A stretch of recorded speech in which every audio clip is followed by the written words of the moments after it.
இளவரசே, தங்கள் காயங்களுக்கு மருந்து போடவில்லையா? இலேஷ், போதும் நிறுத்துறியா?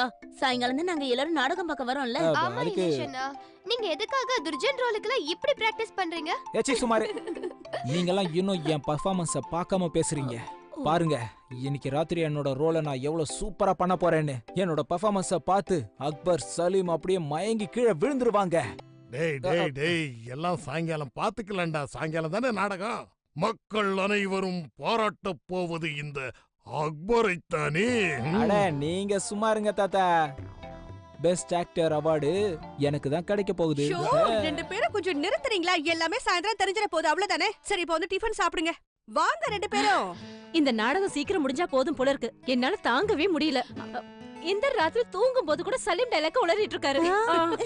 மம்மி மம்மி, சீக்கிரமா ரூமுக்கு வாங்கல. அப்பாவோட நிலைமை எப்படி இருக்குன்னு வந்து பாருங்களேன். ஐயோ, இப்போ உங்க அப்பா என்ன பண்ணாரோ தெரியலையே. இந்த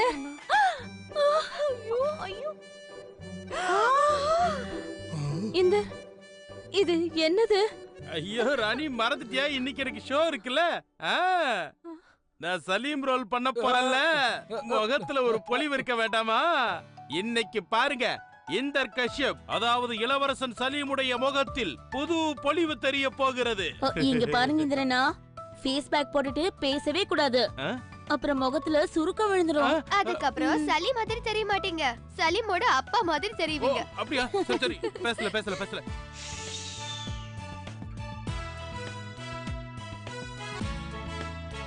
எதுவும் சொல்லாதீங்க. அண்ணா, எனக்கு ஒரு சின்ன சந்தேகம். நம்ம நாடகம் நிஜமாவே ஹிட் ஆயிடும்ல? சூப்பர் ஹிட் ஆகும்டா. நானே பெர்ஃபார்ம் பண்றேன்ல. அப்ப நான் பண்ணலையா? தாத்தாவும் பண்றாரு. இன்னைக்கு பெரிய யுத்தமே நடக்க போகுது. அதுவும் சலீமுக்கும் பேரரசருக்கும் நடுவுல யுத்தம் நடக்கும். அப்படியே கை தட்டுவாங்க பாரு. ஒவ்வொரு டைலாக் எல்லாரும் கை தட்டிக்கிட்டே இருப்பாங்க. பேசாதீங்க, மூஞ்சில சுருக்கம் விழுந்துரும். நீங்க வேணா பாருங்க, இலேஷ் இந்தர சும்மாவே உட்கார விட போறதில்ல. அண்ணா, என் மனசுக்குள்ள திடீர்னு ஒரு விஷயம் தோணுச்சு. அதாவது நாடகத்துக்கு நடுவுல ஏதாவது ஒரு டைலாக் நீங்க மறந்து போயிட்டீங்கன்னா? எவ்வளவு பேராசப்படுறான் பாரு.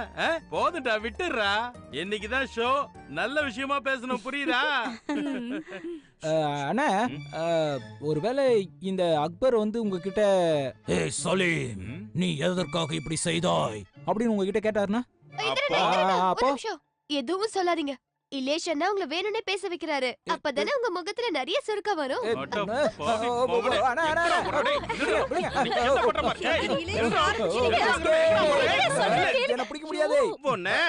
கடவுளே, பாருங்க தாத்தா இவங்கள.